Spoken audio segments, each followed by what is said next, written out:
बिस्मिल्लाहिर्रहमानिर्रहीम। अस्सलाम वालेकुम व्यूवर्स, कैसे हैं आप सब। आई होप आप सब बहुत ही मज़े से होंगे। आज मैं आपके साथ बहुत ही मज़ेदार, बहुत ही सिंपल मसालों के साथ रेडी होने वाली मटन कढ़ाई की रेसिपी शेयर करूंगी, जिसको बनाना बेहद आसान है।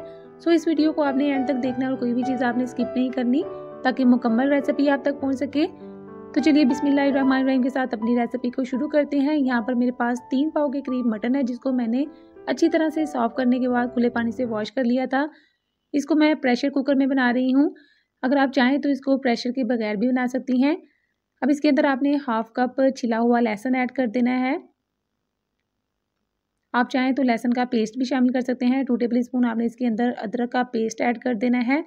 2 ही बड़े साइज़ के आपने इसके अंदर स्लाइसिस में कटे हुए प्याज ऐड कर देने हैं। प्याज इसमें थोड़ी सी ज़्यादा ही जाती है। अब इसके अंदर आपने स्पाइसेस ऐड करनी है। 2 अदद दालचीनी के टुकड़े जाएंगे, 2 ही सब्ज़ इलायची, 2 ही मोटी इलायची और 3 से 4 अदद लौंग शामिल कर दें। 1 टेबल स्पून लाल मिर्च का पाउडर, हाफ टी स्पून हल्दी, 1 टीस्पून नमक शामिल कर दें। 4 से 5 अदद स्लाइसिस में कटी हुई सब्ज़ मिर्चें और 2 बड़े साइज़ के टमाटर को आपने पेस्ट बनाकर इसका वो शामिल कर देना है इसके अंदर। चाहे तो आप इसको मोटा मोटा काट कर वो भी इसके अंदर शामिल कर सकते हैं। 1 गिलास पानी गया इसके अंदर। पानी मुझे थोड़ा सा कम लगा, इसलिए मैंने इसके अंदर हाफ गिलास पानी और ऐड कर दिया है। इसको आपने 10 से 15 मिनट तक के लिए प्रेशर लगाना है। अब इसको मैंने कढ़ाई में शिफ्ट कर दिया है। हमारा मटन जो है वो 80% तक सॉफ्ट हो चुका है। बाकी का हम इसको भूनते हुए पका लेंगे। अब इसके अंदर आपने 1 कप के करीब ऑयल ऐड कर देना है।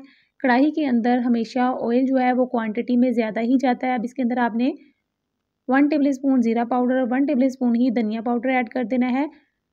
2 टेबल स्पून लेमन जूस इसके अंदर जाएगा। अब इसकी आपने अच्छी तरह से बुनाई करनी है। उतनी देर तक आपने इसको भूनना है जब तक कि इसके ऊपर ऑयल ना आ जाए।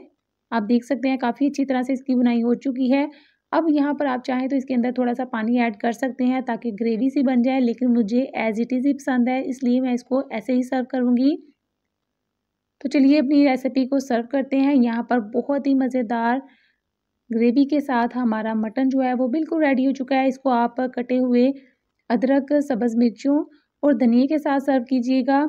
ऊपर थोड़ा सा गरम मसाला ऐड कर दीजिएगा। गर्मा गर्म तंदूरी नान के साथ सर्व कीजिएगा। आपकी फैमिली इसको बहुत ही इंजॉय करेगी। वीडियो अच्छी लगी तो इसको लाइक शेयर भी ज़रूर कीजिएगा, और अगर चैनल पर नए हैं तो इसको सब्सक्राइब कीजिएगा। अल्लाह हाफिज़।